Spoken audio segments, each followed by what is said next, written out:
রাধে রাধে সকলকে। আশা করি সবাই ভালো আছেন, সুস্থ আছেন, আনন্দে আছেন এবং পজিটিভ মাইন্ডসেটে আছেন। আজকে আমরা যে চ্যালেঞ্জ নিয়ে চলছি তার পঞ্চম দিন। আজকে অ্যাক্টিভিটির কথা বলবো, তার আগে কিছু গল্প করব আপনাদের সঙ্গে, যেটা আমার রিয়েল লাইফের শিক্ষা।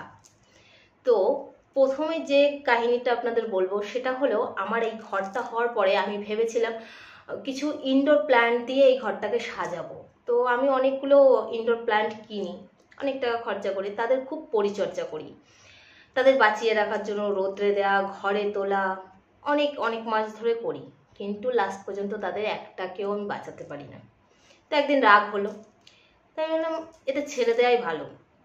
যেহেতু আমরা বৃন্দাবনে বাস করি, তো এখানের টেম্পারেচার খুবই হাই থাকে গরমে, শীতের সময় খুব শীতও বেশি হয় প্রচণ্ড। তো গরমের সময় ছিল, আমি থাক রৌদ্রে জ্বলুক যাই হোক, বা বাদলে উৎপাত করুক যাই হোক, এদের ছাদেই রেখে আসবো, যা হবে হবে, ছেড়ে দিলাম। শুধুমাত্র তখন জল দিতাম, আর কিচ্ছু নয়। কিন্তু এতে কি হলো, আমি দেখলাম গাছগুলো আগের থেকে সতেজ হয়ে উঠেছে, বেশ ভালো হয়ে উঠেছে, আর একটা গাছও আমার মারা যায়নি। এর থেকে একটা শিক্ষা নিলাম। নিজেকে রোজ সকালে যখন গাছগুলোকে দেখি, নিজেকে এই শিক্ষাটা বারবার নিজের মধ্যে অনুভব করি এবং সেটা রিপিট করি। সেদিন গাছগুলোকে ছেড়েছিলাম বলেই আজকে গাছগুলো এত সুন্দর, সতেজ এবং প্রাণবন্ত। তো ঠিক তেমনি আমাদের লাইফে না অনেক রকম সমস্যা আছে, টেনশন আছে, রিলেশনশিপ আছে, যেগুলোকে আমরা না আঁকড়ে ধরার চেষ্টা করি।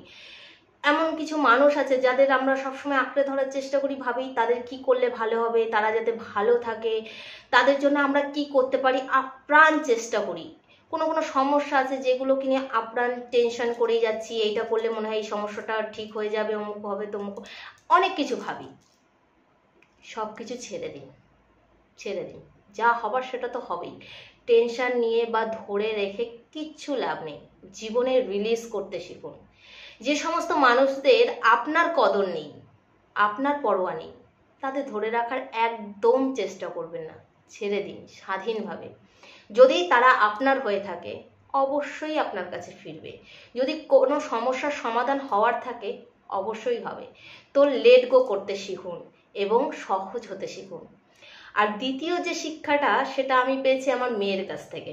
আমার মেয়ে খুবই ছোট, তো মাঝে মধ্যে রেগে যাই, ওকে একটু মারধরও করে ফেলি, কিন্তু যখন মারি ও কান্না করে, কষ্ট পায়, একটু পরেই এসে মা বলে ডাকে, গলা জড়িয়ে ধরে, চুমো খায়, আর বলে আমি তো দুষ্টু, আমি তো এরকম করবই। তখন নিজের কাছে খারাপ লাগে, কিন্তু এর থেকেও আমি একটা শিক্ষা নিয়েছি। শিক্ষাটা নিয়েছি এটাই, যে আমরা যারা বড়রা, তারা কি করি, কোনো রিলেশনশিপে যখনই আঘাত খাই, সেটা আমার পিতামাতার কাছ থেকে হোক, আমার আত্মীয় স্বজন, হাজবেন্ড, ওয়াইফ, ভাই, বোন, যার কাছ থেকেই হোক, কোনো রকম কোনো সমস্যা হলে, বাদ বিতর্ক হলে, বা কোনো রকম ঝগড়াঝাটি অশান্তি হলে, আমরা কি করি, তার সঙ্গে কথা বলা বন্ধ করে দিই, তাকে দূরে ঠেলে দিই, আর তার মুখই দেখি না।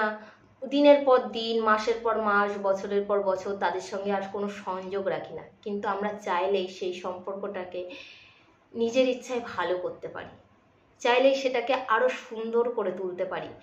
তাই আমি এটা ভাবি, বাচ্চারা কতটা ইনোসেন্ট, কেবলই মার খেলো, কেবলই ভুলে গেল এবং আমাকে আপন করে নিল।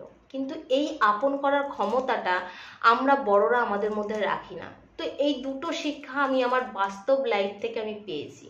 তো আমিও চাই আপনারা এটা অ্যাপ্লাই করুন আপনাদের লাইফে। কি করবেন, দিনের মধ্যে যখন একটু সময় খালি পাবেন, 5 মিনিট 10 মিনিট একা বসতে পারবেন, বসুন এক জায়গায়, ভাবুন কি কি আপনি ধরে রেখেছেন, আঁকড়ে রেখেছেন, আপনার আন্ডারে, আপনার কন্ট্রোলে রেখেছেন, সেগুলোকে ছেড়ে দিন। ছেড়ে দিন, দেখবেন রিলিফ পাবেন, রিল্যাক্স হবেন, সমস্যা অটোমেটিক্যালি সমাধান হয়ে যাবে। যে সমস্ত রিলেশনশিপ আছে সেগুলো ভালো হয়ে যাবে। আর লেট গো করুন। কিছু কিছু সম্পর্ক আছে যেগুলো খারাপ হয়ে যায়, একটু চাইলেই আমরা ভালো করতে পারি, কিন্তু এমন সম্পর্ক আছে যেগুলো এমনই খারাপ হয়েছে, অবস্থায় আছে, সেগুলো আর আমরা চাইলেও ভালো করতে পারবো না। সেক্ষেত্রে আপনি কি করবেন, সেক্ষেত্রে সোল টু সোল ক্ষমা চান।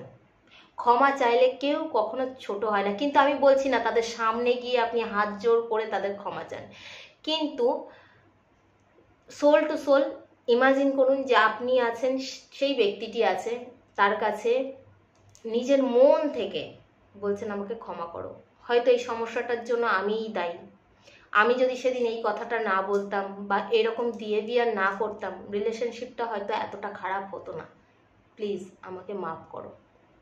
আমিও তোমাকে প্রাণ থেকে মন থেকে তোমাকে ক্ষমা করছি, তুমিও আমাকে ক্ষমা করো। দেখবেন কতটা রিলিফ পাবেন, আপনার মাইন্ড রিল্যাক্স হবে।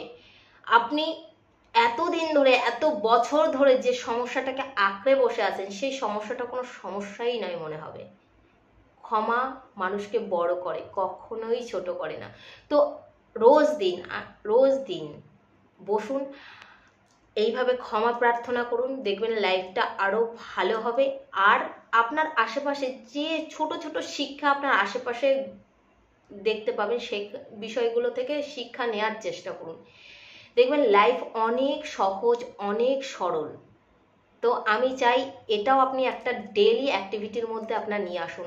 প্রতিটা মুমেন্ট, প্রতিটা বিষয়ের মধ্যে দিয়ে শিক্ষা নেওয়ার চেষ্টা করুন। সেটা হতে পারে একটা বাচ্চার থেকে একটা বড় বয়স্ক লোকের কাছ থেকেও শেখার আছে। আমরা তো ছোটবেলায় শুনেছি শিক্ষার কোনো শেষ নেই।